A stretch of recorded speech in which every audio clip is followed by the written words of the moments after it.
ಸ್ವಾಗತವನ್ನು ಬಯಸ್ತಾ ಇದ್ದೇನೆ. ಹಾಗೆಯೇ ನಮ್ಮ ಇಲಾಖೆಯ ಮೇಲ್ವಿಚಾರಕಿಯವರು ಬಂದಿದ್ದಾರೆ. ಅವರಿಗೆ ಕೂಡ ನಮ್ಮ ಇಲಾಖೆಯ ಪರವಾಗಿ ಹಾಗೂ ಅಂಗನವಾಡಿ ಕೇಂದ್ರದ ಪರವಾಗಿ ಹೃತ್ಪೂರ್ವಕ ಸ್ವಾಗತವನ್ನು ಬಯಸ್ತಾ ಇದ್ದೇನೆ. ಹಾಗೆಯೇ ಸಮುದಾಯ ಆರೋಗ್ಯ ಅಧಿಕಾರಿಯಾಗಿರುವಂಥ ಕುಮಾರಿ ಶ್ರುತಿ ಮೇಡಮ್ ಬಂದಿದ್ದಾರೆ. ಇವರಿಗೆ ಕೂಡ ನಮ್ಮ ಇಲಾಖೆಯ ಪರವಾಗಿ ಹಾಗೂ ಅಂಗನವಾಡಿ ಕೇಂದ್ರದ ಪರವಾಗಿ ಹೃತ್ಪೂರ್ವಕ ಸ್ವಾಗತವನ್ನು ಬಯಸ್ತಿದ್ದೇನೆ. ಹಾಗೆಯೇ ಇಲ್ಲಿ ನೆರೆದಿರುವಂಥ ಎಲ್ಲ ಮಕ್ಕಳ ತಾಯಂದಿರು ಹಾಗೆ ಇವತ್ತು ಪೌಷ್ಟಿಕ ಆಹಾರವನ್ನು ಕೂಡ ತಯಾರಿಸಿಕೊಂಡು ಬಂದಿದ್ದಾರೆ. ಮಕ್ಕಳ ತಾಯಂದಿರು ಗುಂಪಿನ ಸದಸ್ಯರೆಲ್ಲ ಇವರಿಗೆ ಕೂಡ ಹೃತ್ಪೂರ್ವಕ ಸ್ವಾಗತವನ್ನು ಬಯಸ್ತಿದ್ದೇನೆ. ನಮ್ಮ ಇಲಾಖೆ ಒಂದು ಕಾರ್ಯಕ್ರಮಕ್ಕೆ ಆಶಾ ಕಾರ್ಯಕರ್ತೆಯವರು ಬಂದಿದ್ದಾರೆ. ಅವರಿಗೆ ಕೂಡ ಹೃತ್ಪೂರ್ವಕ ಸ್ವಾಗತವನ್ನು ಬಯಸ್ತಿದ್ದೇನೆ. ಹಾಗೆ ಬಂದಿರುವಂಥ ಎಲ್ಲ ಮಕ್ಕಳ ತಾಯಂದಿರಿಗೆ ಶ್ರೀಶಕ್ತಿ ಗುಂಪಿನ ಸದಸ್ಯರಿಗೆ ಎಲ್ಲರಿಗೂ ಹೃತ್ಪೂರ್ವಕ ಸ್ವಾಗತವನ್ನು ಬಯಸ್ತಿದ್ದೇನೆ.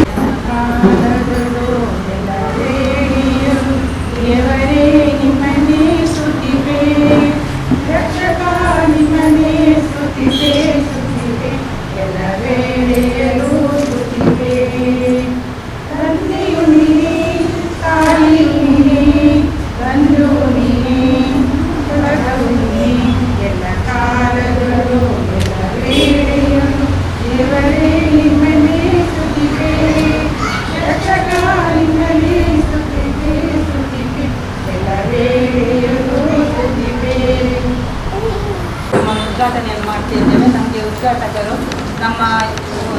ನಮ್ಮ ಕೌನ್ಸಿಲರ್ ಆದ ಗೀತಾಬಾಯಿ ಮೇಡಮ್ ಅವರು ಉದ್ಘಾಟನೆಯನ್ನು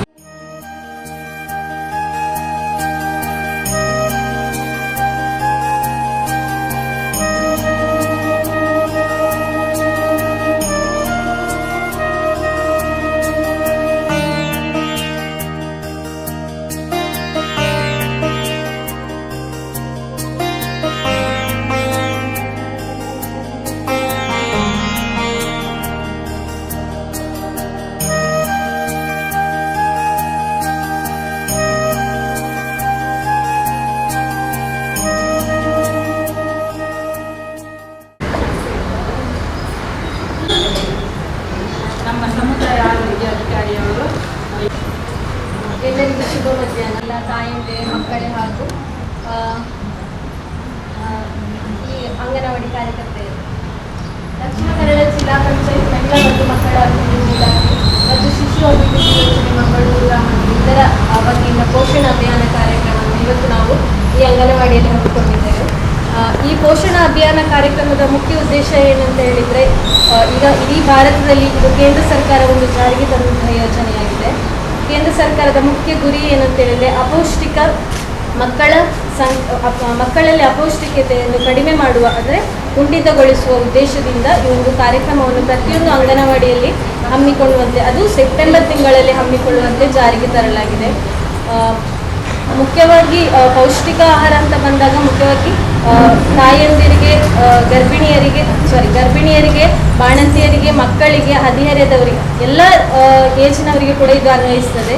ಗರ್ಭಿಣಿಯರಿಗೆ ಮುಖ್ಯವಾಗಿ ಪೌಷ್ಟಿಕ ಆಹಾರ ಅಂತ ಹೇಳಿದರೆ, ಇವಾಗ ರಕ್ತಹೀನತೆ ಒಂದು ಕಾಯಿಲೆ ಗರ್ಭಿಣಿಯರಲ್ಲಿ ಮುಖ್ಯವಾಗಿ ಕಂಡುಬರುವಂಥದ್ದು. ಈಗ ಮೊದಲ ಗರ್ಭಿಣಿ ಆದಾಗ ನಮಗೆ ಸ್ವಲ್ಪ ಅದರ ಮಾಹಿತಿಯ ಕೊರತೆ ಇರ್ತದೆ. ಯಾವ ರೀತಿ ನಾವು ತರಕಾರಿಗಳನ್ನು ಸೇವಿಸಬೇಕು, ಯಾವ ರೀತಿ ಆಹಾರವನ್ನು ತೆಗೆದುಕೊಳ್ಬೇಕು. ಮುಖ್ಯವಾಗಿ ಗರ್ಭಿಣಿಯರಿಗೆ ನಾವು ಪ್ರತಿದಿನ ತಿನ್ನುವ ಆಹಾರಕ್ಕಿಂತ ಸ್ವಲ್ಪ ಜಾಸ್ತಿಯೇ ತಿನ್ನಬೇಕಾಗ್ತದೆ ಆ ಸಂದರ್ಭದಲ್ಲಿ, ಆ ಒಂದು ಟೈಮಲ್ಲಿ. ಅಂದರೆ ಮಗುವಿಗೆ ಕೂಡ ಅದು ಅವರು ಯಾವ ರೀತಿ ಆಹಾರವನ್ನು ತೆಗೆದುಕೊಳ್ತಾರೋ ಅದು ಮಗುವಿನ ಆರೋಗ್ಯದ ಮೇಲೆ ಕೂಡ ಪರಿಣಾಮವನ್ನು ಬೀರ್ತದೆ. ಈಗ ಗರ್ಭಿಣಿ ಸಂದರ್ಭದಲ್ಲಿ ಪೌಷ್ಟಿಕ ಆಹಾರ, ಹಣ್ಣು ಹಂಪಲು ಮತ್ತು ಸೊಪ್ಪು ತರಕಾರಿಗಳನ್ನು ಆದಷ್ಟು ಸೇವಿಸಬೇಕು. ಮತ್ತು ನೀವು ರಕ್ತಹೀನತೆ, ಈಗ ಬೀಟ್ರೂಟ್ ಅದೆಲ್ಲ ರಕ್ತವನ್ನು ಜಾಸ್ತಿ ಮಾಡುವಂಥ, ರಕ್ತಹೀನತೆ ಆದರೆ ಈಗ ನಿಮ್ಮ ಡೆಲಿವರಿ ಸಂದರ್ಭದಲ್ಲಿ ತುಂಬ ಕಷ್ಟ ಆಗ್ತದೆ. ರಕ್ತಹೀನತೆಯಿಂದ ಅದೆಷ್ಟು ನೀವು ಸಾವು ಸಂಭವಿಸಿದ ಒಂದು ಉದಾಹರಣೆಗಳನ್ನು ನೋಡಿರ್ಬೋದು.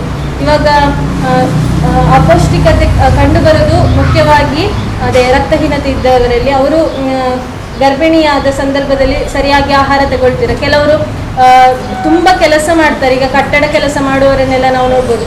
ಅವರು ಪ್ರೆಗ್ನೆಂಟ್ ಆಗಿರ್ತಾರೆ, ಪಾಪ ಅವ್ರು ಬಿಸಿಲಲ್ಲಿ ಕೆಲಸ ಮಾಡ್ತಾ ಇರ್ತಾರೆ, ಸರಿಯಾಗಿ ಟೈಮ್ಗೆ ಆಹಾರ ತಗೊಳ್ಳೋದಿಲ್ಲ. ಅಂಥವರಲ್ಲಿ ಕೂಡ ಈ ಒಂದು ಸಮಸ್ಯೆಗಳು ಕಾಣ್ತಾ ಇದೆ. ಮತ್ತು ಬಾಣಂತಿಯರು ಕೂಡ ಹಾಗೆ ಬಾಣಂತಿಯರಲ್ಲೂ ಕೂಡ ಹೆರಿಗೆ ಆದಮೇಲೆ ಅನೇಕ ಆರೋಗ್ಯದ ಸಮಸ್ಯೆಗಳು ಕಾಣಿಸ್ಕೊಳ್ತವೆ.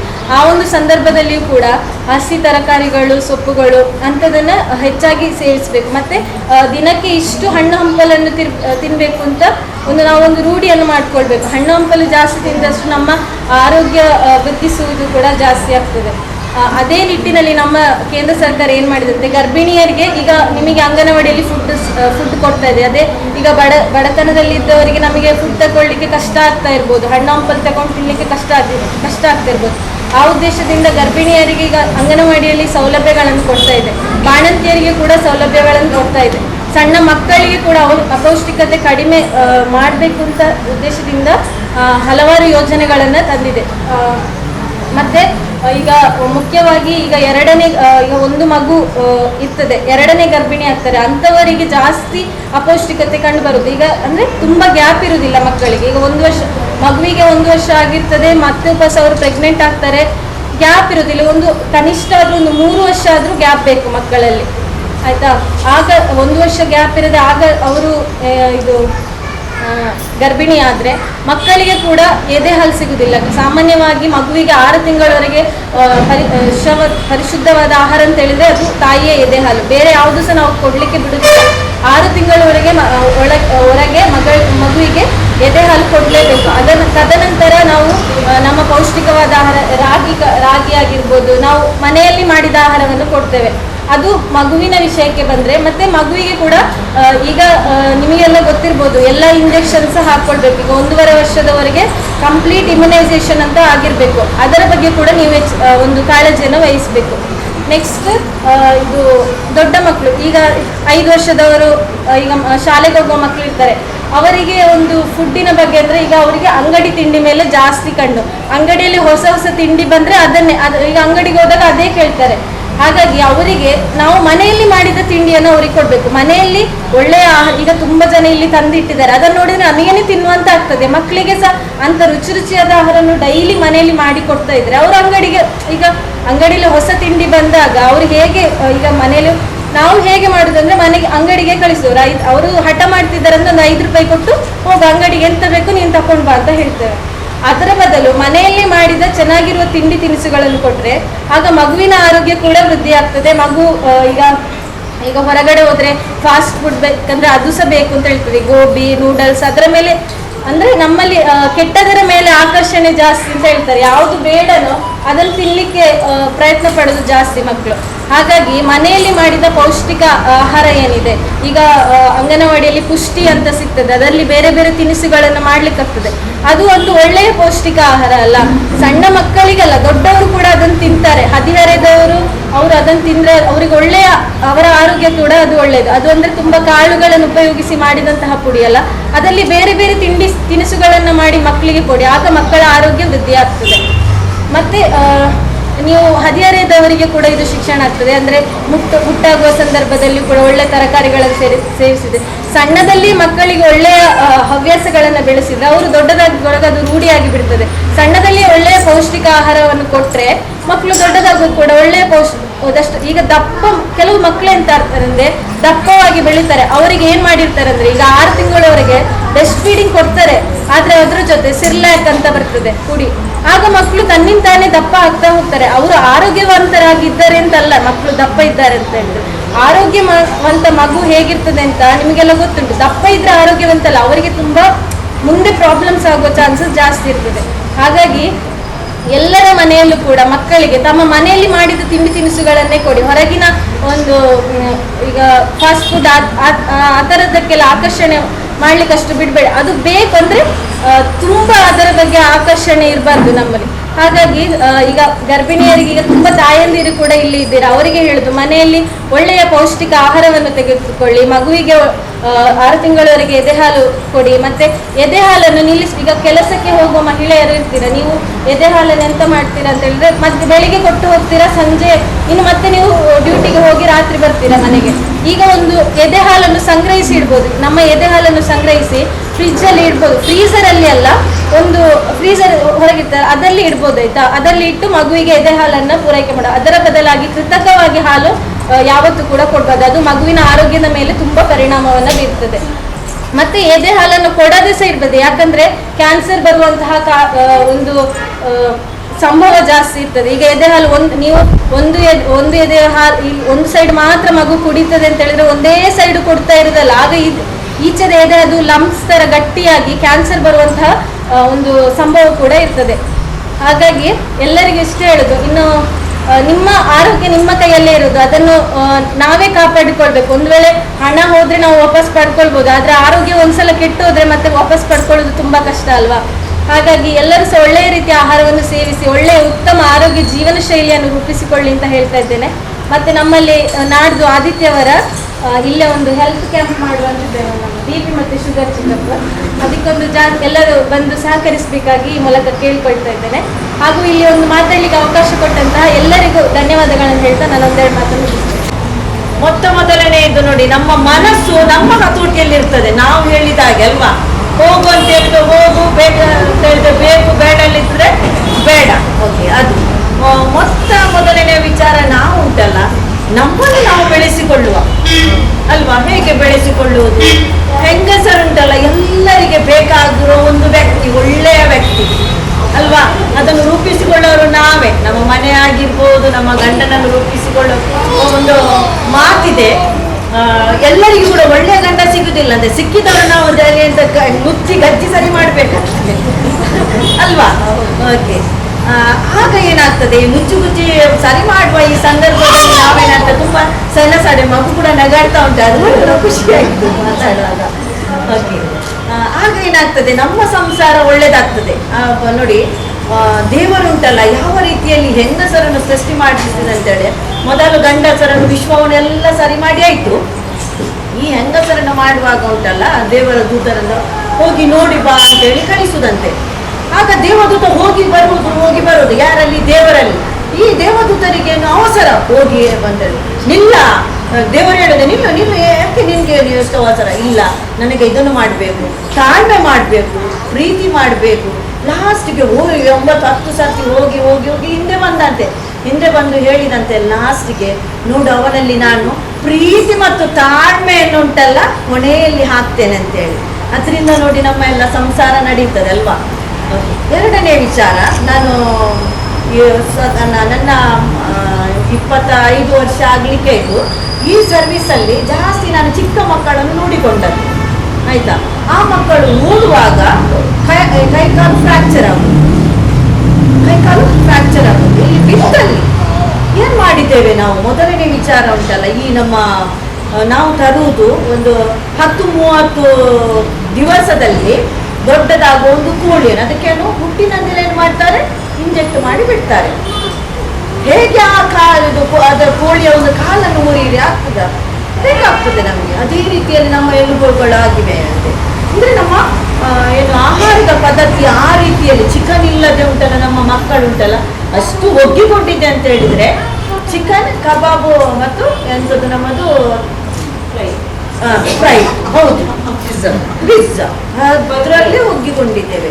ಆ ನಾಲಿಗೆ ಅದಕ್ಕೆ ಉಂಟಲ್ಲ ಏನು ಬಾ ಅಂತ ಹೇಳಿ ಕರ್ತದೆ. ಆ ರೀತಿಯಲ್ಲಿ ಹೌದು, ಮಕ್ಕಳು ತಿನ್ನೋದು ಇಷ್ಟಪಡೋದು ಅದನ್ನೇ. ಅದರಿಂದ ದಯವಿಟ್ಟು ಹೇಳುದು, ನಾನು ಮೊದಲಿನಿಂದಲೂ ಉಂಟಲ್ಲ ಈ ನಮ್ಮ ಮನೆಯಲ್ಲಿ ನೋಡಿ ಟ್ರೆಡಿಷನಲ್ ಹೇಳ್ತೇವೆ ನೋಡಿ, ಅದು ಸಾರಿ ಆಗಿರೋದು, ನಮ್ಮ ಹೇರ್ ಸ್ಟೈಲ್ ಅದು ಹೂವಿನದಷ್ಟೇ ನಾವು ಹಿಂದಿನಿಂದ ಏನು ಮಾಡಿದ್ದೇವೆ. ಅದಕ್ಕೆ ನಾನು ತುಂಬಾ ಬಿಸಿಯು ಅದು ನಮ್ಮ ಕೋಳಿ ಸುಕ್ಕ ಅಂತ ಹೇಳಿದ್ರೆ, ನಮ್ಮ ಊರಿನ ಕೋಳಿ ಸುಕ್ಕ ನೋಡಿ, ಅದನ್ನು ಅದಕ್ಕೆ ತುಪ್ಪ ಹಾಕಿ ನಾವು ಎಷ್ಟು ತಿಂದರೂ ಕೂಡ ಅದಕ್ಕೆ ನಮ್ಗೆ ಏನಾಗುದಿಲ್ಲ. ಸ್ವಲ್ಪ ಏನಾಗ್ಬೋದು, ನಮಗೆ ಉಷ್ಣ ಆಗ್ಬೋದು, ಆದರೆ ನಾವು ಮನೆಗೆ ಮಾಡಿದ ಮೊಸರು ಉಂಟಲ್ಲ ತಿಂದ್ರೆ ತುಂಬಾ ಒಳ್ಳೆಯದು. ಮತ್ತೆ ಮೊದಲಿನಿಂದಲೂ ನಾಡು ಈ ಅಂಗನವಾಡಿಗೆ ತುಂಬಾ ಜಾಸ್ತಿ ಅಂತ ಹೇಳಿದ್ರೆ, ಈ ಆಹಾರದ ಕ್ರಮದ ಬಗ್ಗೆ ಉಂಟಲ್ಲ, ಅವರು ತುಂಬಾ ಕ್ಯಾಂಪ್ ಅನ್ನು ಮಾಡ್ತಾರೆ, ಹೇಳ್ತಾರೆ. ನಾವು ಈ ನಮ್ಮ ಜನರೇಷನ್ ತುಂಬಾ ಲಕ್ಕಿ. ಯಾಕೆ ನೋಡಿ, ನಮ್ಗೆ ಕರೀತಾರೆ, ಆ ಕ್ಯಾಂಪ್ ಮಾಡ್ತಾರೆ, ಏನೆಲ್ಲ ವ್ಯವಸ್ಥೆ ಇದೆ ಅದನ್ನುಂಟಲ್ಲ ನಮ್ಮದಾಗಿಸಿಕೊಳ್ಳುವ ಆಯ್ತಾ. ಎರಡನೇ ವಿಚಾರ ಪುಷ್ಟಿಯ ಬಗ್ಗೆ. ನನಗೆ ಎರಡು ಕೂಡ ಸಿಸೇರಿಯನ್ ಆದದ್ದು. ಅಂದ್ರೆ ತುಂಬಾ ಒಂದು ಮಗು ತಲೆ ಮೇಲೆ ಇತ್ತು, ಇನ್ನೊಂದು ಮಗುವಿಗೆ ಫಸ್ಟ್ ಒಮ್ಮೆ ಸಿಸೇರಿಯನ್, ಎರಡನೇ ಮಗುವಿಗೆ ಸಿಸೇರಿಯನ್ ಮಾಡಿಸ್ತಾರೆ. ಹಾಲು ಇರಲಿಲ್ಲ. ಆವಾಗ ಪುಷ್ಟಿಯ ಬದಲು ಇನ್ನೊಂದು ಹಾಲಿತ್ತು. 4 ದಿನ ಮಗು ಮಲಗಲೇ ಇಲ್ಲ. ಮತ್ತೆ ಹೇಳಿದ್ರು ನನಗೆ, ಹೀಗೆ ಬಾಲವಾಡಿಯಲ್ಲಿ ಒಂದು ಆ ಪುಷ್ಟಿಯ ಬದಲಾಗಿ ಆವಾಗ ನಮಗೆ ಹೌದು, ಉಂಡೆ ಉಂಡೆ ಅಂತ ಹೇಳುದು. ಅದಕ್ಕೆ ಏರಪ್ಪ ಅಂತ ಹೆಸರು. ಭಾರಿ ಒಂದು ಒಳ್ಳೇದು, ಅದನ್ನು ತಿಂದೆ. ಅದು ಬೆಳಿಗ್ಗೆ ತಿಂದೆ, ಸಂಜೆ ಏನಾಯ್ತು ಹಾಲಾಯ್ತು, ಮತ್ತೆ ಒಂದು ವಾರ ಜ್ವರವೇ ಜ್ವರ. ಅಂದ್ರೆ ಹಾಲು ಜಾಸ್ತಿಯಾಗಿ ಮಗು ಅಂತ ಹೇಳಿದ್ರೆ ಅವನು ಕಲ್ಕತೆ ತಿನ್ಲಿಕ್ಕೆ 5ನೇ ದಿನದ ನಂತರ. ಮತ್ತೆ ಈಗ ಉಂಟಲ್ಲ, ಈಗ ಪುಷ್ಟಿಯನ್ನು ನಾನು ಬಿಡುವುದೇ ಇಲ್ಲ. ಇವತ್ತು ಬೆಳಿಗ್ಗೆ ಕೂಡ ಹೇಳಿದೆ. ಮತ್ತೆ ಕಣ್ಣಿನ ದೃಷ್ಟಿಯ ಬದಲಿಗೆ ಹೇಳಿದೆ, ಪುಷ್ಟಿ ತಿಂದ ನಂತರ ಉಂಟಲ್ಲ ನನಗೆ ದೂರದ್ದೆಲ್ಲ ಮಯ ಕಾಣ್ತಿತ್ತು. ಇದರಲ್ಲಿ ಅಷ್ಟು ಸಿರಿಯಲ್ಸ್ ಧಾನ್ಯಗಳನ್ನು ಹಾಕ್ತಾರಲ್ವ, ಅದರಿಂದ ಮತ್ತೆ ಕಾಲು ನೋವು, ರಕ್ತ ಪರಿಚಲನೆ ತುಂಬಾ ಸರಿಯಾಗ್ತದೆ. ಅವಕಾಶಕ್ಕಾಗಿ ಧನ್ಯವಾದಗಳು ಹೇಳುತ್ತಾ ನನ್ನ 2 ಮಾತನ್ನು ಕೊನೆಗೊಳ್ಳಿ. ನಮಸ್ಕಾರಗಳು. ನಮಗೆ ಈ ಪೌಷ್ಟಿಕ ಬಗ್ಗೆ ನಮ್ಗೆ ಗೊತ್ತಿಲ್ಲ. ಟೀಚರ್ ಪ್ರತಿ ಬಾರಿಯೂ ನಮ್ಮನ್ನು ಕರೀತಾರೆ, ಸಾವಿರಾರು ಮಹಿಳೆಯರು ಬಂದಿಲ್ಲಿ ಸೇರ್ತಾರೆ. ಪ್ರತಿ ಬಾರಿಯೂ ಅದರ ಬಗ್ಗೆ ಅವರು ವಿವರಣೆ ಕೊಡ್ತಾ ಇರ್ತಾರೆ. ಎಲ್ಲ ಡಾಕ್ಟರ್ಸ್ನವರು ಬರ್ತಾರೆ, ಇದರ ಬಗ್ಗೆ ಇಂಚು ಹೇಳ್ತಿದ್ದಾರೆ. ಅದರಲ್ಲಿ ಎಷ್ಟು ಜನ ಇದರಲ್ಲಿ ಪಾಲಿಸಿದ್ದಾರೆ ಅಂತ ನಮಗೆ ಗೊತ್ತಿಲ್ಲ. ಈಗ ನಾನು ನೋಡೋ ಮಟ್ಟಿಗೆ ಪೌಷ್ಟಿಕ ಆಹಾರದ ಬಗ್ಗೆ ಹೇಳ್ತಾರೆ, ಆದರೆ ಮನೆಯಲ್ಲಿ ಬಾಣತಿ ಇರುವಾಗ ಒಂದು ತಾಯಿ ಅಥವಾ ಅತ್ತೆ ಇಬ್ಬರು ನೋಡಿಕೊಳ್ಬೇಕು. ಕೆಲವರಿಗೆ ತಾಯಿ ತಂದೆ ಯಾರು ಇರುವುದಿಲ್ಲ, ಅವರು ಗಂಡ ಹೆಂಡತಿ ಇಬ್ಬರು ಇರುವಾಗ ಅವರಿಗೆ ಇದನ್ನು ಪಾಲನೆ ಮಾಡಲಿಕ್ಕೆ ತುಂಬಾ ಕಷ್ಟ ಆಗ್ತದೆ. ಮಾಡಿಕೊಡುವವರು ಇರುವುದಿಲ್ಲ. 1 ವರ್ಷ ಆಗುವಾಗ ಕೆಲಸದಲ್ಲಿ ಇರ್ತಾರೆ, ರಪ್ಪಕ್ಕ ಅವರು ಕೆಲಸಕ್ಕೆ ಹೋಗ್ತಾರೆ. ಆಗ ಇಲ್ಲಿ ಮಗು ಸಫರ್ ಆಗ್ತದೆ. ಅವರ ನೋಡಿಕೊಳ್ಳುವಂಥದ್ದು ಯಾವುದೇ ವ್ಯವಸ್ಥೆ ಕೂಡ ಇರುವುದಿಲ್ಲ. ಪೌಷ್ಟಿಕಾಂಶ ಯಾಕೆ ತಗೊಳ್ಬೇಕಂದ್ರೆ, ಈಗ ನಮ್ಮೊಂದು ಮೇಡಮ್ ಹೇಳಿದ್ರು, ಶಕ್ತಿ ಬರ್ತದೆ ಅಥವಾ ರಕ್ತಹೀನತೆ ಇದು ಕಮ್ಮಿ ಆಗ್ತದೆ. ಆದುದರಿಂದ ಎಲ್ಲರೂ ಅದನ್ನು ಉಪಯೋಗ ಮಾಡಬೇಕಂತ ಹೇಳ್ತಾರೆ. ಈಗ ಹೆಚ್ಚಿನ ಅಂಶ ಕೆಲಸಕ್ಕೆ ಹೋಗುವುದರಿಂದ ಇಂಗ್ಲಿಷ್ ಮದ್ದು ಎಲ್ಲಿದೆ ಅದರ ಬಗ್ಗೆ ಮೊರೆ ಹೋಗ್ತಾರೆ. ನಮ್ಮದು ಪೌಷ್ಟಿಕ ಆಹಾರ ಅಲ್ಲೇ ಇರ್ತದೆ, ಇದನ್ನು ಮಾಡುವಂತ ಟೈಮ್ ಇರುವುದಿಲ್ಲ, ಮಾಡಿಕೊಡು ಇರುವುದಿಲ್ಲ. ನಾನೇ ಒಂದು ಕಡೆಗೆ ಹೋಗಿದ್ದೇನೆ ಮನೆಗೆ, ಅಲ್ಲಿ ಉಂಡೆ ಮಾಡಿದ್ದಾರೆ, ಬೆಳ್ಳುಳ್ಳಿ ಹಾಕಿ ಒಂದು ಉಂಡೆ ಮಾಡಿಟ್ಟಿದ್ದಾರೆ, ಡಬ್ಬಿಯಲ್ಲಿ ಶೇಖರಣೆ ಮಾಡಿಟ್ಟಿದ್ದಾರೆ. ಬಾಣತಿ ಮಲಗಿದ್ದಾಳೆ, ಅವಳ ಡಬ್ಬಿ ಹಾಗೆ ಇದೆ, ಅದನ್ನು ಯಾರು ಮುಟ್ಲೇ ಇಲ್ಲ. ನಾನು ಕೇಳಿದ ಅದೆಂತ ಅಂತ, ಅದು ಉಂಡೆ ಬೆಳ್ಳುಳ್ಳಿ ಎಲ್ಲ ಹಾಕಿ ಒಲೆದೆಲ್ಲ ಹಾಕಿ ಮಾಡುವಂಥದ್ದು ಅಂತ. ನನಗೆ ನೋಡಿ ಅದನ್ನು ನೋಡುವಾಗಲೇ ಬೇಜಾರಾಯಿತು. ತುಂಬ ಇದೆ, ಫುಲ್ಲು ಡಬ್ಬಿ ಇದೆ. ನಾನು ಏನು ಮಾಡಿದೆ, ಒಂದು ತೆಗೆದು ತಿಂದೆ. ತಿನ್ನೋದು ನನಗೆ ಖುಷಿ ಆಯಿತು. ನಾನು ಹೇಳಿದೆ, ಅಪ್ಪ ನಿಕ್ಲೆ ಕೊಡ್ಚಾನೆ ಅನ್ಕೊಳ್ಳುತ್ತೆ ಅಂತ ತಮಾಷೆ ಕೇಳಿದೆ. ನನಗೆ ಖಾಲಿ ಕುಸಲಿಗೆ ಮಾತ್ರ ಹೇಳಿದ್ದು, ಅಷ್ಟು ಚಂದ ಒಂದು ಆಹಾರ. ಅದನ್ನು ಇವರಿಗೆ ಬಾಣತಿಗೆ ತಿನ್ಬೋದಲ್ಲ, ಯಾಕೆ ತಿನ್ನೋದಿಲ್ಲ? ಅದನ್ನು ತಿನ್ನೋದೇ ಇಲ್ಲ. ಅದು ಇಂಥದೆಲ್ಲ ಒಂದು ಪರಿಸ್ಥಿತಿ ಇದೆ. ಅಂದರೆ ಕೆಲವರಿಗೆ ಅದು ಇಷ್ಟ ಆಗುದಿಲ್ಲ, ಅದು ವಾಸನೆ ಬರ್ತದೆ ಬೆಳ್ಳುಳ್ಳಿ ಎಲ್ಲ. ಕೆಲವರು ಎಲ್ಲ ನಮ್ಮದು ಆಯುರ್ವೇದಿಕ್ ಮೆಡಿಸನ್ ತಗೊಂಡು ಬರ್ತಾರೆ, ಅದನ್ನು ಕೂಡ ಹೆಚ್ಚಿನವರು ಕುಡಿಯುವುದಿಲ್ಲ, ಅದು ಅಲ್ಲೇ ಇರ್ತದೆ.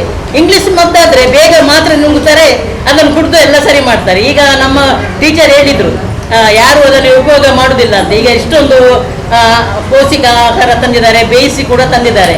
ನೀವು ಅದನ್ನೆಲ್ಲ ನೋಡಿ ಇನ್ನು ಮುಂದೆ ಆದರೂ ನಿಮ್ಮ ಮನೆಯಲ್ಲಿ ಅದನ್ನು ಉಪಯೋಗ ಮಾಡಿದರೆ ನಿಮ್ಗೆ ಎಲ್ಲರಿಗೂ ಹೆಲ್ತ್ ಎಲ್ಲ ಒಳ್ಳೆದಾಗುವ ಅಂತ ಹೇಳ್ತಾ ಬೇರೆ, ಅದೇ ರೀತಿ ಶಾಲಾ ಮುಖ್ಯೋಪಾಧ್ಯಾಯರೇ, ಅದೇ ರೀತಿ ಆರೋಗ್ಯ ಸುರಕ್ಷಾಧಿಕಾರಿಯವರೇ ಮತ್ತು ನೆರೆದಿರುವಂಥ ಎಲ್ಲ ತಾಯಂದಿರಿಗೆ ನನ್ನ ಇಲಾಖಾ ವತಿಯಿಂದ ಪೂರಕ ಧನ್ಯವಾದಗಳು. ಯಾಕಂತ ಹೇಳಿದ್ರೆ ಈ ಮಧ್ಯಾಹ್ನದ ಸುರಕ್ಷೆಯಲ್ಲಾದರೂ ಇಷ್ಟೊಂದು ಆಸಕ್ತಿಯಿಂದ ನಮ್ಮ ಅಂಗನವಾಡಿ ಕೇಂದ್ರದಲ್ಲಿ ಒಂದು ಪೌಷ್ಟಿಕಾಹಾರ ಸಪ್ತಾಹ ಇದೆ, ಅದಕ್ಕೆ ನಾನು ಹೋಗಬೇಕು ಅನ್ನೋ ದೃಷ್ಟಿಯಿಂದ ಏನೋ ಪೌಷ್ಟಿಕ ಆಹಾರವನ್ನು ರೆಡಿ ಮಾಡಿ ಎಲ್ಲರೂ ಇಷ್ಟು ಉತ್ಸಾಹದಿಂದ ತಂದಿದ್ದೀರಲ್ಲ, ಅದಕ್ಕೆ ನಾನು ವೈಯಕ್ತಿಕವಾಗಿ ನಿಮಗೆ ಧನ್ಯವಾದಗಳನ್ನು ಅರ್ಪಿಸ್ತಾ ಇದ್ದೇನೆ.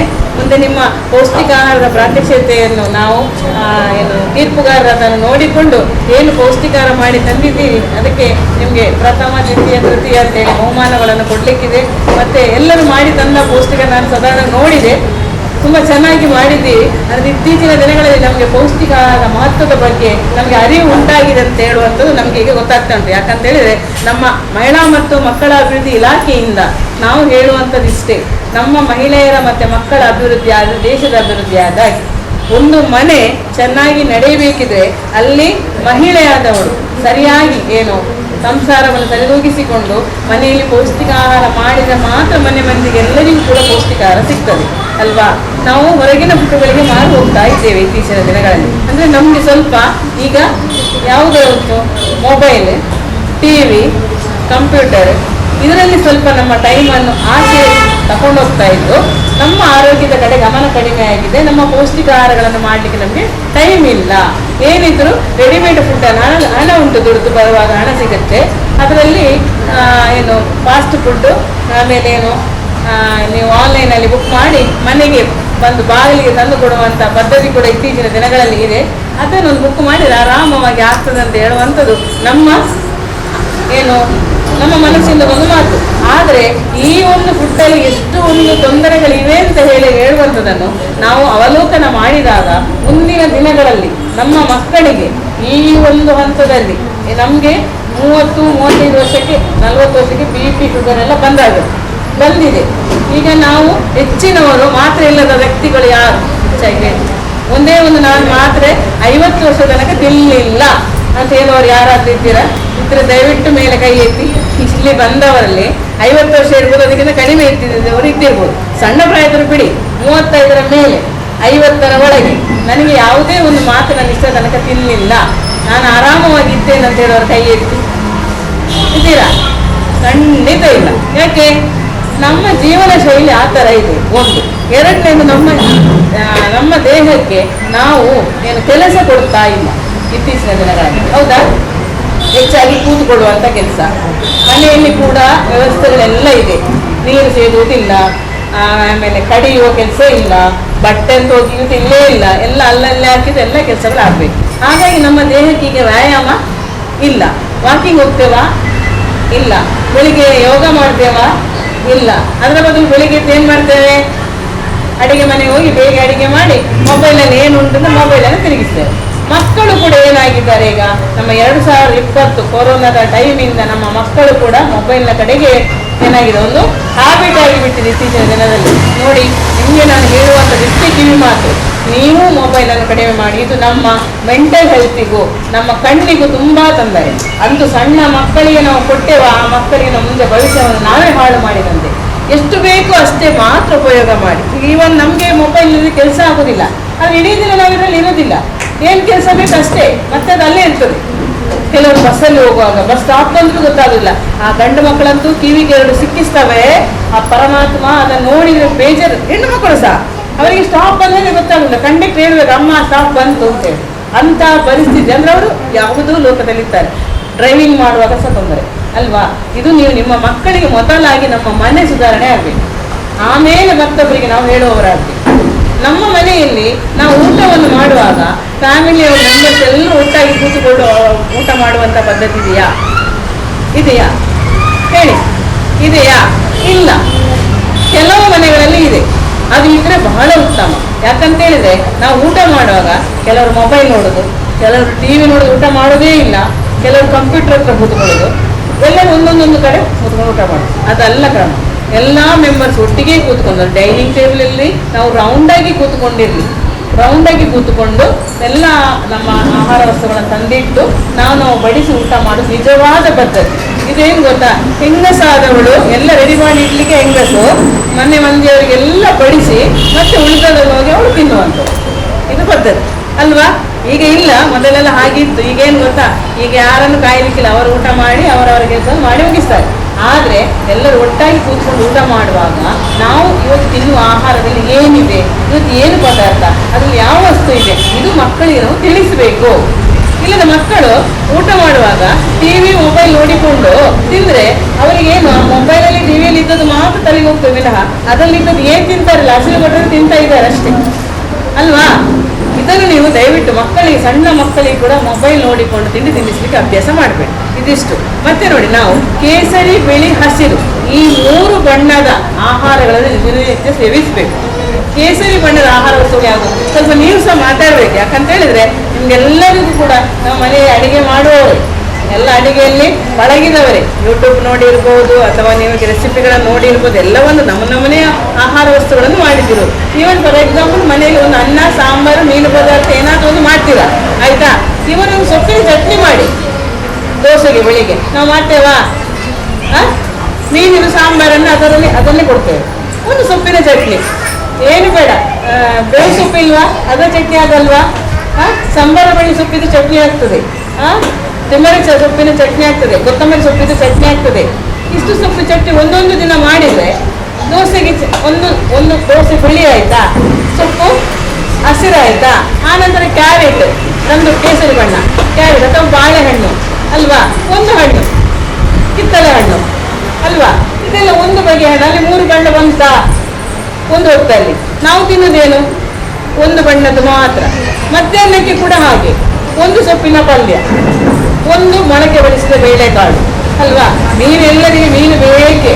ಮೀನು ಸಹ ನಾನು ಹೇಳೋದು, ಮೀನು ಪದಾರ್ಥ ಉತ್ತಮ, ಒಳ್ಳೆಯದು.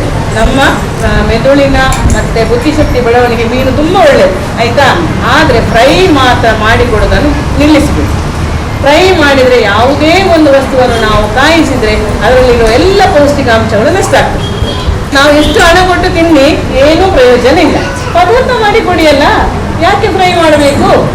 100 ರೂಪಾಯಿ 200 ರೂಪಾಯಿ ಕೊಟ್ಟು ಮೀನು ತರ್ತೇವಂತೆ, ಅದನ್ನು ಎಣ್ಣೆಯಲ್ಲಿ ಕಾಯಿಸಿ ಎಲ್ಲ ಪೌಷ್ಟಿಕಾರ ನಷ್ಟ ಮಾಡಿ ತಿನ್ನೋದಂತೆ. ಎಂಥ ಪ್ರಯೋಜನ ಉಂಟು ಅದರಲ್ಲಿ? ಅಲ್ವಾ? ಮಾಡಬೇಡಿ, ಮೀನು ಪದಾರ್ಥ ಮಾಡಿಕೊಡಿ. ನಮಗೆ ಈಗ ಯಾಕೆ ಗೊತ್ತಾ ನೋಡಿ, ಕೊಲೆಸ್ಟ್ರಾಲ್ ಎಲ್ಲ ಬರ್ತದೆ ಅಂತ ಹೇಳ್ತೀರಿ. ಇನ್ನು ಮಕ್ಕಳಿಗೆ, ಮುಂದಿನ ಮಕ್ಕಳಿಗೆ ಉಂಟಲ್ಲ, ನಾವು ಈ fast food noodles, fried rice, ಕಬಾಬ್ ಇದನ್ನೆಲ್ಲ ಕೊಟ್ಟು ತಿಂದು ಅಭ್ಯಾಸ ಮಾಡಿ ಮುಂದಿನ ಮಕ್ಕಳಿಗೆ ಕೊಲೆಸ್ಟ್ರಾಲ್ ಎಷ್ಟು ಬೇಗ ಬರ್ತದೆ ಅಂತ ಹೇಳಿದ್ರೆ ಇನ್ನು ಮುಂದಿನ ಅಂಕಿಅಂಶಗಳ ಪ್ರಕಾರ ಗೊತ್ತಾಗ್ಬೋದು. ಈಗ ಅವ್ರು ಹೇಳಿದ್ರು ರಕ್ತಹೀನತೆ ಅಂತೇಳಿ, ಅಲ್ವಾ?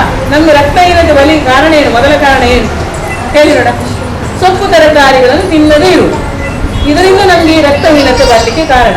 ಒಂದು, ನಮ್ಮ ಮಹಿಳೆಯರಿಗೆ ಎಷ್ಟು ಪರ್ಸೆಂಟ್ಗಿಂತ ಜಾಸ್ತಿ ಹಿಮೋಗ್ಲೋಬಿನ್ ಇರಬೇಕು ನೋಡ, ಹೇಳಿ ಎಷ್ಟು ಕರೆಕ್ಟ್. ನಾವು ಆರೋಗ್ಯವಂತ ಒಂದು ಮಹಿಳೆಗೆ ಎಷ್ಟು ಪರ್ಸೆಂಟ್ಗಿಂತ ಜಾಸ್ತಿ ಹಿಮೋಗ್ಲೋಬಿನ್ ಇರಬೇಕು? ಕರೆಕ್ಟ್ ಹೇಳ್ಬೇಕು. ಹೇಳಿ, ತಪ್ಪೆ ನಿಮ್ಗೆ ನಾನು ಇದು ಮಾಡೋದಲ್ಲ. 12 ಅಲ್ಲ, 13ಕ್ಕಿಂತ ಜಾಸ್ತಿ. 13 ನಾರ್ಮಲ್, 12 ತೊಂದರೆ ಇಲ್ಲ, ಆದರೆ 13 ಇರಬೇಕು. 13ಕ್ಕಿಂತ ಜಾಸ್ತಿಗೆ ಒಳ್ಳೆಯದೇ. ಆದರೆ 8, 7, 9 ಇದೆಲ್ಲ ತುಂಬ ಡೇಂಜರ್ ಸ್ಥಿತಿಯಲ್ಲಿ ಇರುವಂಥದ್ದು. ಅರ್ಥ ಆಯ್ತಾ? ಇದನ್ನು ನೀವು ಒಮ್ಮೆ ಆದರೂ ನೋಡಿ, ನಮ್ಮ ಪ್ರಾಥಮಿಕ ಆರೋಗ್ಯ ಕೇಂದ್ರದಲ್ಲಿ ಫ್ರೀಯಾಗಿ ಹಿಮೋಗ್ಲೋಬಿನ್ ಟೆಸ್ಟ್ ಮಾಡ್ತಾರೆ, BP ಟೆಸ್ಟ್ ಮಾಡ್ತಾರೆ, ಶುಗರ್ ಟೆಸ್ಟ್ ಮಾಡ್ತಾರೆ. ನಾವು ಹೋಗ್ತೇವಾ? ತಿಂಗಳಿಗೆ 1 ಸಲ ಆದರೂ 40 ವರ್ಷದ ಮೇಲಿನವರು BP, ಶುಗರ್, ಹಿಮೋಗ್ಲೋಬಿನ್ ಟೆಸ್ಟ್ ಮಾಡಬೇಕು. ಫ್ರೀ ಟೆಸ್ಟ್ ಮಾಡ್ತಾರಲ್ಲ, ಏನು ಹಣ ಕೊಡಬೇಕಂತ ಇಲ್ಲಲ್ಲ. ಆ ಮೊಬೈಲ್ ನೋಡೋದನ್ನು ಅರ್ಧ ಗಂಟೆ ಅಲ್ಲಿ ಮೂಲೆಗಿಡಿ, ಹೋಗಿ ಆರೋಗ್ಯದ ಕಡೆಗೆ ಒಂದು ಸ್ವಲ್ಪ ಗಮನ ಕೊಟ್ಟು ಅಲ್ಲಿ ಟೆಸ್ಟ್ ಮಾಡಿಕೊಂಡು ಬನ್ನಿ. ನಮಗೆ ಸುಮ್ಮನೆ ತಲೆ ತಿರುಗುತ್ತದೆ, ನನಗೇನು ಕಣ್ಣು ಕತ್ತಲೆ ಬಂದಾಗೆ ಆಗ್ತದೆ, ಅದು ನಿತ್ರಾಣದಲ್ಲಿ ಇರ್ಬೋದು. ನಾವೇ ಡಾಕ್ಟರ್, ನಮಗೆ ನಾವೇ ಹೇಳಿಕೊಳ್ಳೋದು.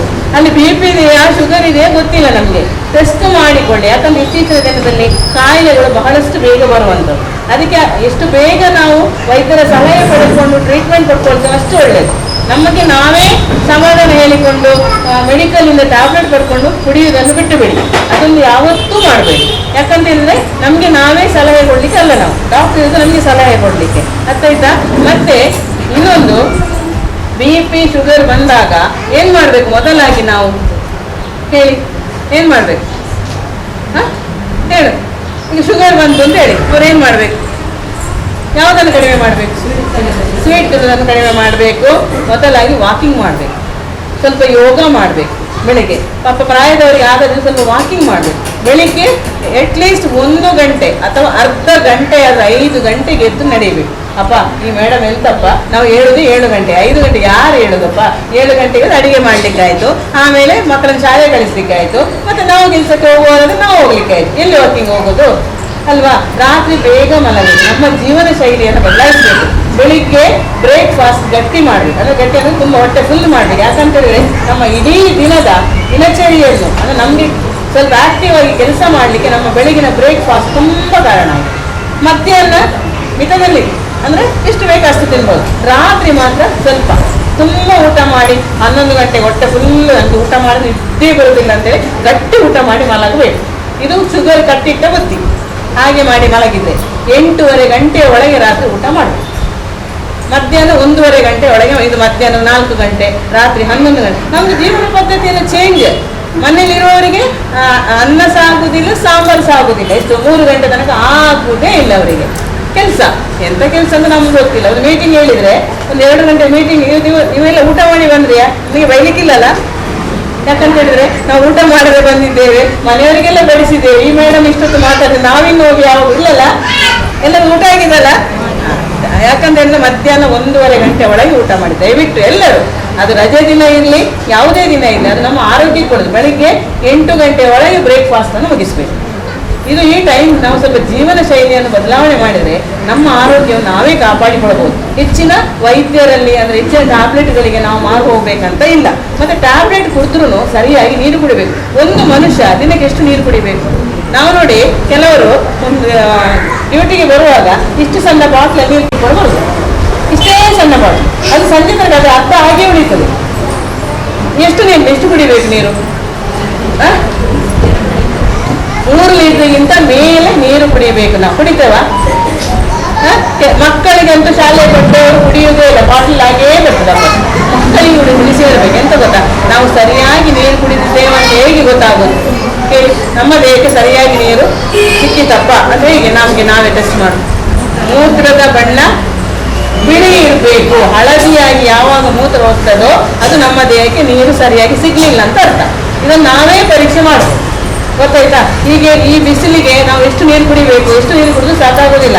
ಅದು ಕೆಲವು ನೀರೇ ಕುಡಿದ್ರು, ಊಟ ಮಾಡುವಾಗಲೂ ನೀರು ಕುಡಿಯುವುದು. ದಿನಕ್ಕೆ 3 ಲೀಟರ್ಗಿಂತ ಜಾಸ್ತಿ ನೀರು ಕುಡಿಬೇಕು. ಯಾಕೆ? ನೀರು ಒಂದು ಪೌಷ್ಟಿಕ ಆಹಾರ, ಗೊತ್ತಾಯ್ತಾ? ವೈಯಕ್ತಿಕ ಸ್ವಚ್ಛತೆ, ಪೌಷ್ಟಿಕ ಆಹಾರ, ಆಯ್ತಾ? ಶುದ್ಧವಾದ ಗಾಳಿ ಅಲ್ವಾ? ಇದು ನಮಗೆ ಬೇಕಾದದ್ದು ಪರಿಸರದಿಂದ. ಈ ಗಾಳಿ ಶುದ್ಧವಾಗಿದ್ದರೆ ಮಾತ್ರ ನಮ್ಮ ಆರೋಗ್ಯ ಸರಿಯಾಗಲಿಕ್ಕೆ ಸಾಧ್ಯ ಆಗ್ತದೆ. ಅರ್ಥ ಆಯ್ತಾ? ಹಾಗಾಗಿ ನಮ್ಮ ಆರೋಗ್ಯ ನಮ್ಮ ಅಂಗೈಯಲ್ಲಿದೆ ಅಂತ ಒಂದು ಗಾದೆ ಇದೆ. ಅಂದ್ರೆ ನಾವು ಸರಿಯಾಗಿ ಪೌಷ್ಟಿಕ ಆಹಾರ ತಿಂದ್ರೆ ನಮ್ಮ ಆರೋಗ್ಯ ಸರಿ ಇರ್ತದೆ ಅಂತೇಳಿ. ಅದೇ ರೀತಿ ನಮ್ಮ ಅಂಗನವಾಡಿಯಲ್ಲಿ ಪುಷ್ಟಿ ಆಹಾರದ ಬಗ್ಗೆ ಟೀಚರ್ ಹೇಳಿದ್ರು, ಅದನ್ನು ಪುನಃ ಹೇಳ್ಬೇಕಂತ ಇಲ್ಲ. ನೋಡಿ, ಆ ಪುಷ್ಟಿ ಪೌಡರ್ ಮುಟ್ಟೆಯನ್ನು 6 ತಿಂಗಳಿಂದ 3 ವರ್ಷದ ಮಕ್ಕಳಿಗೆ ನಾವೇನು ಕೊಡ್ತೇವೋ ಅದು ದೊಡ್ಡವರು ಸಹ ತಗೋಬಹುದು, ಆಯ್ತಾ? ದೊಡ್ಡ ಮಕ್ಕಳು ಸಹ ತಗೋಬಹುದು, ಗರ್ಭಿಣಿ ಸಹ ತಗೋಬಹುದು, ಬಾಣಂತಿ ಸಹ ತಗೋಬಹುದು. ಮಕ್ಕಳಿಗೆ ಕೊಡ್ಬೇಕಂತೇಳಿ. ಆದರೆ ಮಕ್ಕಳಿಗೆ ದಿನದಲ್ಲಿ 100 ಗ್ರಾಮ್ಸ್ ಕೊಡ್ಲಿಕ್ಕೆ ಹೇಳುದು ನಾವು, ತುಂಬ ಕೊಡ್ಲಿಕ್ಕಿಲ್ಲ. 6 ತಿಂಗಳ ಮೇಲ್ಪಟ್ಟ ಮಕ್ಕಳಿಗೆ 100 ಗ್ರಾಮ್ಸ್ ಕೊಟ್ಟು ಸ್ವಲ್ಪ ಮತ್ತೆ ಜಾಸ್ತಿ ಮಾಡಿಕೊಂಡು ಹೋಗುದು. 1 ವರ್ಷದ ತನಕ 100 ಗ್ರಾಮ್ಸ್. ನಾವು ಗ್ರಾಮ್ಸ್ ಕೂಡ 2.5 kg, ಈಗ ಸ್ವಲ್ಪ 110 ಗ್ರಾಮ್ಸ್ ಆಯಿತು, ಹಾಗೆ ಕೊಡ್ತಾ ಇದ್ದೇವೆ. ಅದನ್ನು ಒಂದು ಜ್ಯೂಸ್ ಮಾಡಿಕೊಡಿ. ಜ್ಯೂಸ್ ಮಾಡೋದು ಹೇಗೆ ಗೊತ್ತಾ? ಪುಷ್ಟಿ ಜ್ಯೂಸ್ ಮಾಡೋದು ಹೇಗೆ? ಪುಷ್ಟಿ ತಗೊಂಡು ಹೋಗೋರು ಇಷ್ಟು ಮಂದಿ ಬೆಳೆಯುತ್ತೇವೆ ನೋಡಿ, ಇದು ಪುಷ್ಟಿ. ಇದನ್ನು ಮೊನ್ನೆ ನಮ್ಮ ಸ್ತನ್ಯಪಾನ ಸಪ್ತಾಹ ದಿನ ಕೂಡ ಇದರ ಬಗ್ಗೆ ನಾನು ತುಂಬಾ ಮಾಹಿತಿ ಕೊಟ್ಟು ಆ ದಿನ ಎಲ್ಲರೂ ಪುಷ್ಟಿ ತಗೊಂಡು ಹೋದ್ರು, ರಾಷ್ಟ್ರೀಯ ಬೀಜ ತಗೊಂಡು ಹೋಗಿದ್ದಾರೆ. ಆದರೆ ಎಷ್ಟು ಮಂದಿ ಉಪಯೋಗ ಮಾಡ್ತಾ ಇದ್ದಾರೆ ಅಂತ ನನಗೆ ಗೊತ್ತಿಲ್ಲ. ಆ ದಿನ ತಗೊಂಡು ಹೋಗಿದ್ದಾರೆ, ಆಯ್ತಾ?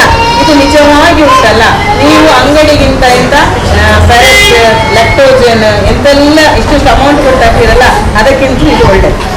ಮಕ್ಕಳಿಗೆ ಇದನ್ನು ಸರಿಯಾಗಿ ಕೊಟ್ಟರೆ ನೀವು ಇದರದ್ದೇನು ಗೊತ್ತಾ, ಮಕ್ಕಳ ತೂಕ ಜಾಸ್ತಿ ಆಗ್ತದೆ, ಮಕ್ಕಳ ಬೆಳವಣಿಗೆ ಉತ್ತಮ ರೀತಿಯಲ್ಲಿ ಆಗ್ತದೆ. ಮಗುವಿಗೆ ಇದು ಒಳ್ಳೆಯದು. ಇದರಲ್ಲಿ ಬೇಳೆಕಾಳುಗಳು ಏನು ಗೊತ್ತಾ, ಹೆಸರು ಕಾಳು, ರಾಗಿ, ಗೋಧಿ, ಜೋಳ, ನೆಲಕಡಲೆ, ಹುರಿಕಡಲೆ, ಬೆಲ್ಲದ ಅಂಶ, ಇಷ್ಟು ಬಗೆಯ ಪೌಷ್ಟಿಕ. ಸೋಯಾ ಸಹ ಉಂಟು. ನಾವು ಸೋಯಾವನ್ನು ಎಷ್ಟು ಜನ ಉಪಯೋಗ ಮಾಡ್ತೇವೆ? ಅದನ್ನು ತಂದ್ರೆ ಸಹ ಗೋಬಿ ಮಾಡಿದಾಗ ಎಣ್ಣೆಯಲ್ಲಿ ಕಾಯಿಸಿ ಅದನ್ನು ಎಣ್ಣೆಯಲ್ಲಿ ಬಿಡುದಂತೆ. ಸೋಯಾ ಪದಾರ್ಥ ಮಾಡಿ ಸುಕ್ಕ ಮಾಡಿ, ಎಷ್ಟು ಒಳ್ಳೆಯದು. ತುಂಬ ಪ್ರೋಟೀನ್ ಇದೆ ಸೋಯಾದಲ್ಲಿ. ವಾರದಲ್ಲಿ 1 ದಿನ ಪದಾರ್ಥ ಮಾಡಿ ಕೊಡಿ, ಒಳ್ಳೆಯದು ಸೋಯಾ. ಅದು ಸಹ ಸೋಯಾದ ಅಂಶ ಕೂಡ ಇದರಲ್ಲಿ ಇದೆ. ಇದನ್ನು ಜ್ಯೂಸ್ ಮಾಡೋದು ಹೇಗೆ ಅಂತ ಹೇಳಿದ್ರೆ, ಇದನ್ನು ಸ್ವಲ್ಪ ಗಾಳಿಸ್ಬೇಕು, ಆಯ್ತಾ? ಗಾಳಿಸಿದಂದ್ರೆ ಇದರಲ್ಲಿ ಬೆಲ್ಲದ ತುಂಡು ಇದೆ. ಗಾಳಿಸಿದಾಗ ಪೌಡರ್ ಬರ್ತದಲ್ಲ, ಅದನ್ನು ಮಿಕ್ಸಿಗೆ ಹಾಕಿ, ಆಯ್ತಾ?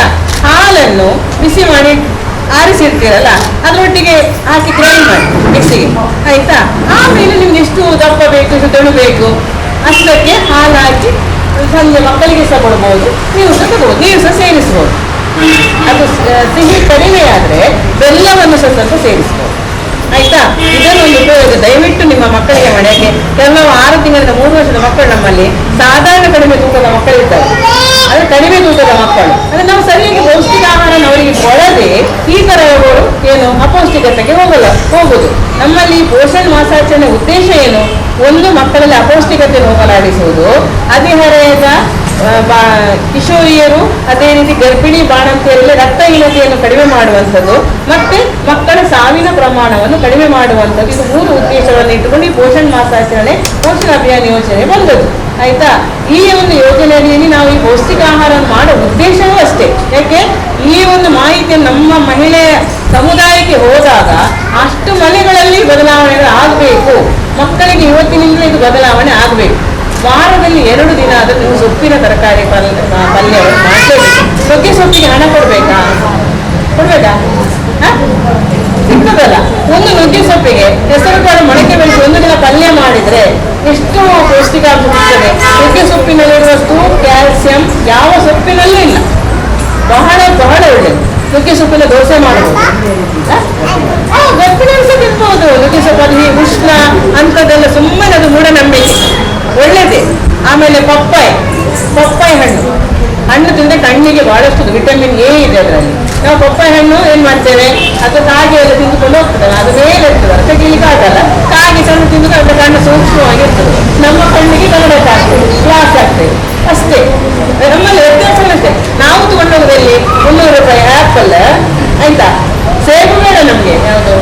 ಗೊತ್ತುಂಟ ಬೇಳೆ ಹಣ್ಣು, ಅದು ಬೇಡ ನಮಗೆ, ಆಪಲ್ ಬೇಕು. ನಿಜವಾಗಿ 1 kg ಆಪಲ್ ಒಂದು ಬೇಳೆ ಹಣ್ಣಿನ ಪೌಷ್ಟಿಕಾಂಶಕ್ಕೆ ಸಮಾನ, ಗೊತ್ತಾ? ಬೇಳೆಯನ್ನು ಊರಿದ್ದು ಬಹಳಷ್ಟು ಉತ್ತಮ. ಹೌದು, ಇಲ್ಲಪ್ಪ, ಆಗಿದ್ರೆ ಸ್ವಲ್ಪ ಉಪ್ಪು ಹಾಕಿ ಕೊಡಿ, ಅಥವಾ ಒಳ್ಳೆ ಮೆಣಸು ಪೌಡರ್ ಹಾಕಿ ಕೊಡಿ ಸ್ವಲ್ಪ. ಬಡವರ ಸೇಬದು ಗೊತ್ತಾ? ರಾಗಿ ಕೂಡ ಹಾಗೆ, ರಾಗಿ ಹೇಳ್ತೇವಲ್ಲ ನಾವು, ರಾಗಿ ಜ್ಯೂಸ್, ರಾಗಿ ದೋಸೆ, ರಾಗಿ ಮಣ್ಣಿ, ಇದು ನೋಡಿ 6 ತಿಂಗಳ ಮೇಲ್ಪಟ್ಟ ಮಕ್ಕಳಿಗೆ ನಾವು ಕೊಡುವಂಥದ್ದು ಅಲ್ವಾ? ರಾಗಿ ಕೂಡ ಬಡವರ ಆಹಾರ, ಕಡಿಮೆ ವೆಚ್ಚದಲ್ಲಿ ಸಿಗುವಂಥದ್ದು ರಾಗಿ.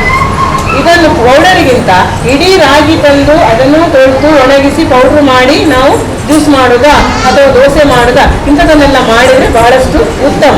ಗೋಧಿ ಕೂಡ ಹಾಗೆ, ಚಪಾತಿ ಮಾಡುವಂಥದ್ದು ಗೋಧಿಯಲ್ಲಿ. ಮತ್ತೆ ಆದಷ್ಟು ಮೈದಾವನ್ನು ಉಪಯೋಗ ಮಾಡಬೇಕು. ಮೈದಾದಲ್ಲಿ ಯಾವುದೇ ರೀತಿಯ ಪೌಷ್ಟಿಕಾಂಶಗಳು ಇಲ್ಲ, ಆಯ್ತಾ? ಮತ್ತೆ ಕುರ್ಕುರೆ ಲೇಸ್ ಉಂಟಲ್ಲ, ಮಕ್ಕಳಿಗೆ ನಾವು 1 ಪ್ಯಾಕೆಟ್ ಕೊಡ್ತೇವೆ ಅಲ್ವಾ? ಅವರಿಗೆ ಭಾರಿ ಇಷ್ಟ ಮಕ್ಕಳಿಗೆ. ನಾವು 10 ರೂಪಾಯಿ ಕೊಟ್ಟರೆ ಅವರು ಸಂಜೆ ಬರುವಾಗ ಶಾಲೆಗೆ ಬರುವಾಗ ಅಲ್ಲಾಡಿಸಿಕೊಂಡು ತಿಂದುಕೊಂಡು ಬರ್ತಾರೆ. ಒಂದು ಸಲ ನೀವೆಲ್ಲರೂ ಆ ಕುರ್ಕುರೆ ಮತ್ತೆ ಲೇಸನ್ನು 1 ಪೀಸನ್ನು ಬೆಂಕಿ ಹಚ್ಚಿ ನೋಡಿ, ಅದರದ್ದು ಪರಿಸ್ಥಿತಿ ಹೇಗೆ ಆಗ್ತದೆ ಅಂತ ಹೇಳಿ ಮತ್ತೆ ಗಮನಿಸಿ. ಆವಾಗ ನಿಮಗೆ ಗೊತ್ತಾಗ್ತದೆ, ಓ, ನನ್ನ ಮಗುವಿನ ಹೊಟ್ಟೆಗೆ ನಾನು ಪ್ಲಾಸ್ಟಿಕ್ ಅನ್ನು ತುಂಬ್ತಾ ಇದ್ದೇನೆ. ಮುಂದೆ ಇದೇ ಮಗು ದಿನ ತಿಂದರೆ ಏನಾಗ್ಬೋದು? ಈಗ ಹೆಚ್ಚಿನ ಮಕ್ಕಳಿಗೆ ತರುಣಿನ ಇನ್ಫೆಕ್ಷನ್ ಸ್ಟಾರ್ಟ್ ಆಗಿದೆ. ಯಾವುದು? Kurkure, Lays, Maggi, noodles. ನಮಗೆ ಗೊತ್ತಾಗುದಿಲ್ಲ, ಕರಗುವುದಿಲ್ಲ ಅದು. ನಮ್ಮ ಮಕ್ಕಳಿಗೆ ನಾವೇ ಕಾಯಿಲೆ ಅಂತ ತಗೊಂಡು ಹೋಗ್ತಾ ಇದ್ದೇವೆ. ಅದಕ್ಕೆ ಹೇಳುವಂಥದ್ದು, ಪೌಷ್ಟಿಕರ ಮನೆಯಲ್ಲಿ ಮಾಡಿದನ್ನು ಕೊಡಿ. ಸ್ವಲ್ಪ ಮನೆಯಲ್ಲಿ ಆಹಾರಗಳನ್ನು ಮಾಡಲಿಕ್ಕೆ ನಾವು ಒತ್ತು ಕೊಡಿ. ಮನೆಯಲ್ಲಿರುವವರು ಪುಣ್ಯಾತ್ಮ ಒಂದು ಲೆಕ್ಕದಲ್ಲಿ ಅಲ್ವಾ? ಟೈಮ್ಗೆ ಮಕ್ಕಳಿಗೆ ಮಾಡಿಕೊಡ್ಬೋದು. ಈಗ ನಮ್ಮವರು ಬೆಳಿಗ್ಗೆ ಹೋಗಿ 8 ಗಂಟೆ ರಾತ್ರಿಗೆ ಬಂದು ಬರುವವರು ಏನ್ ಮಾಡಿಕೊಡೋದು? ಟೀಚರ್ ಹೇಳಿದ ಹಾಗೆ ಆಗೂ ಸಹ ನಾವು ಅದರ ಡೈಲಿ ಮಾಡ್ತೇವೆ, ಬಿಡುದಿಲ್ಲ, ಮಕ್ಕಳನ್ನು ಹೊರಗಡೆ ತಿನ್ನಲಿಕ್ಕೆ ಬಿಡುದಿಲ್ಲ.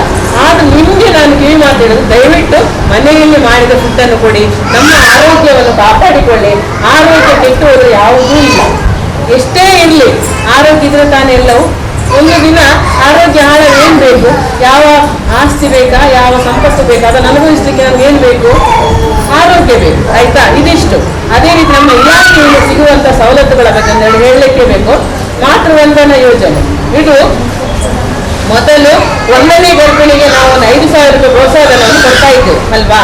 ಅದು ಹಾಗೆಯೇ ಮುಂದುವರಿದು ಒಂದು ಮಾರ್ಚ್ ಇಂದ ಸ್ಟಾಪ್ ಆಗಿತ್ತು.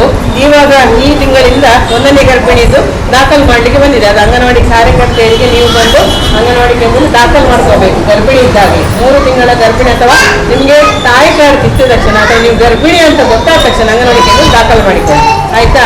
ಇವಾಗ 2ನೇ ಹೆರಿಗೆಯಲ್ಲಿ ಗರ್ಭಿಣಿ ಡೆಲಿವರಿ ಆದಾಗ ಅವರಿಗೆ ಹೆಣ್ಣು ಮಗುವಾದ್ರೆ, ಏನು ಗಂಡು ಮಗು ಅಲ್ಲ, ಹೆಣ್ಣು ಮಗುವಾದ್ರೆ ಅವರಿಗೆ 6,000 ರೂಪಾಯಿ ಪ್ರೋತ್ಸಾಹಧನವನ್ನು ಪುನಃ ಸರ್ಕಾರ ಈ ಸಲ ಅದಕ್ಕೆ ಅವರಿಗೆ ಕೊಡ್ತಾ ಉಂಟು. ಈಗ ಮೊನ್ನೆ ನಾವು ಡೆಲಿವರಿ ಆದವರು ಫೀಡ್ ಮಾಡಿದೆವು, ಏಪ್ರಿಲ್ ಟು ಡಿಸೆಂಬರ್ ತನಕ. ಕೆಲವರಿಗೆ ಅಮೌಂಟ್ ಬಂದಿರಬಹುದು, ಬಂದಿಲ್ಲದಿದ್ದರೆ ನಮ್ಮ ಕಾರ್ಯಕರ್ತರು ಹೇಳಿ ಅಮೌಂಟ್ ಬೀಳ್ತಾ ಇದೆ. ಅದೇ ರೀತಿ ಹೆರಿಗೆ ಆದ ತಕ್ಷಣ ಬಂದು ಅಂಗನವಾಡಿ ಕೇಂದ್ರದಲ್ಲಿ ದಾಖಲೆ ಮಾಡಿಕೊಳ್ಳಿ.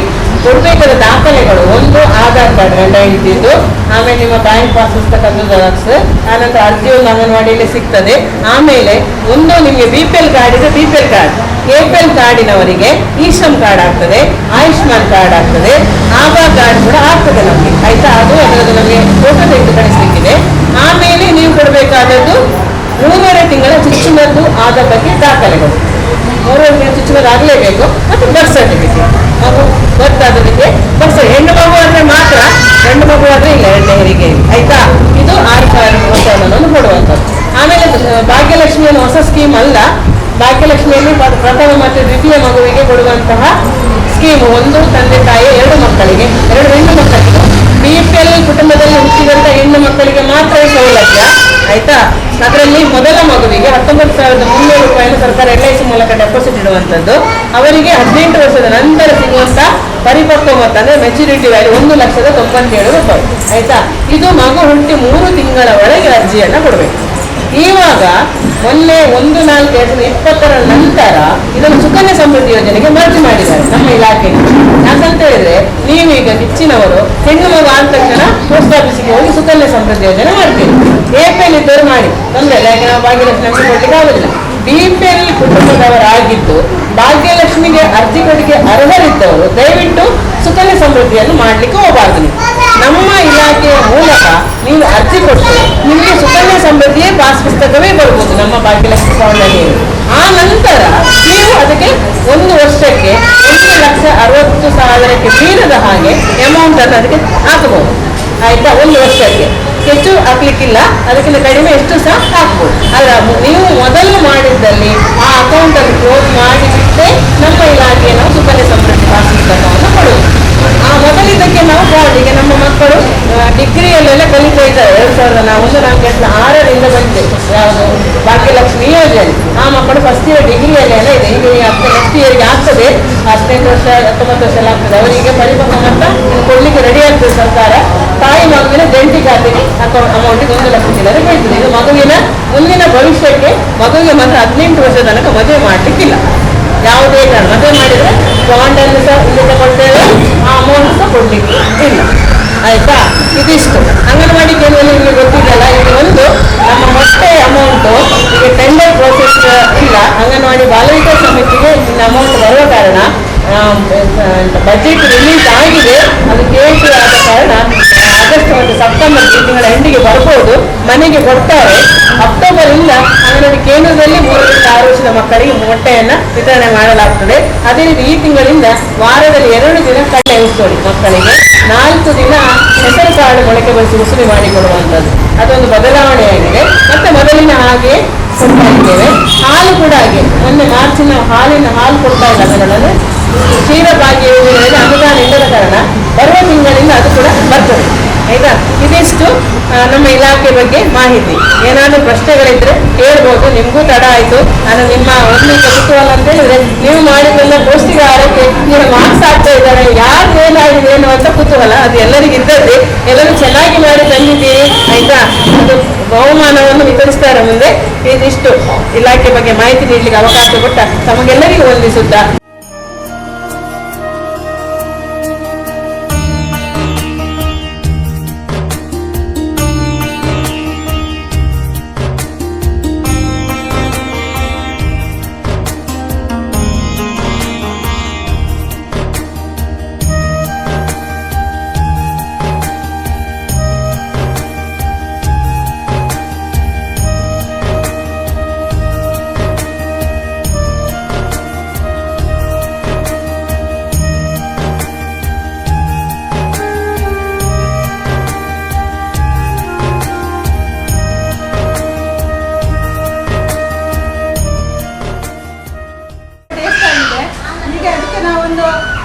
ಅಂದ್ರೆ ನಿಮ್ಗೆ ಫಸ್ಟ್ ಸೆಕೆಂಡ್ ಇದು ಬಹುಮಾನ ಕೊಡುದಲ್ಲ, ನಾವೊಂದು ಇಷ್ಟು ಮಾಡಿ ತಂದದಕ್ಕೆ ಅವರನ್ನು ಗುರುತಿಸುವುದು ಮಾತ್ರ ಅಷ್ಟೇ.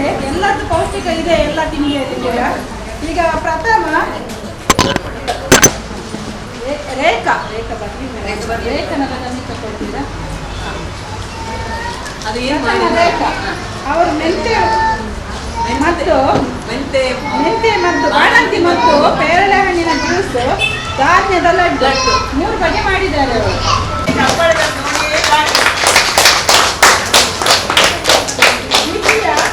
ವಸಂತಿ ಪತ್ರೊಡೆ ಮಾಡಿದವರು.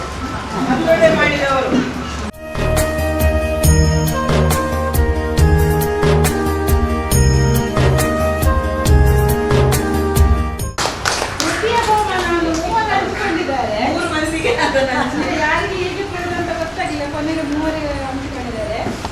ಅದರಲ್ಲಿ ಒಂದು ತನುಜ, ಒಂದು ಸುಮಿತ್ರ, ಮತ್ತೊಂದು ಮಂಜುಳಾ.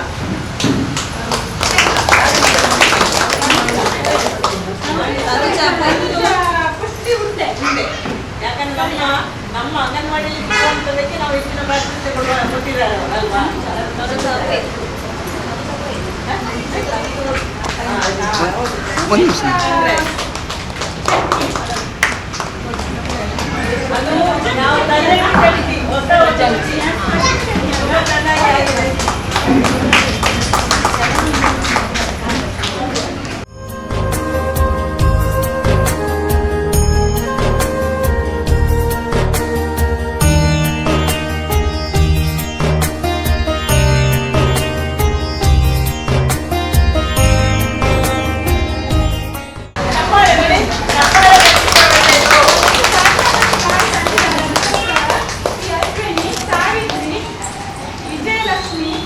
Vale, un segundo.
ಅಂದ್ರೆ ನಮ್ಮ ದೇಶವೇ ಪೌಷ್ಟಿಕವಾಗಿ ಆಗಬೇಕು. ನಾವು ಮನೆಯಲ್ಲಿ ಮಾಡಿದ ಸಮಾಜಕ್ಕೆ ಒಳ್ಳೆಯದು, ದೇಶಕ್ಕೂ ಒಳ್ಳೆಯದು, ಮತ್ತು ಆರೋಗ್ಯದ ಸಮಾಜವನ್ನು ನಿರ್ಮಾಣ ಮಾಡುವುದರಲ್ಲಿ ನಾವೆಲ್ಲರೂ ಕೈ ಜೋಡಿಸುವ ಅಂತ ಹೇಳುತ್ತಾ ನಮ್ಮ ಇವತ್ತಿನ ಕಾರ್ಯಕ್ರಮಕ್ಕೆ ಬಂದು ಉದ್ಘಾಟನೆಯನ್ನು ಮಾಡಿದಂಥ ಉದ್ಘಾಟಕರಾದ ಕುಮಾರಿ ಗೀತಾಬಾಯಿ, ಕೌನ್ಸಿಲರ್ ಇವರಿಗೆ ನಮ್ಮ ಅಂಗನವಾಡಿ ಕೇಂದ್ರದ ಪರವಾಗಿ ಇಲಾಖೆಯ ಪರವಾಗಿ ಧನ್ಯವಾದವನ್ನು ಅರ್ಪಿಸುತ್ತೇನೆ.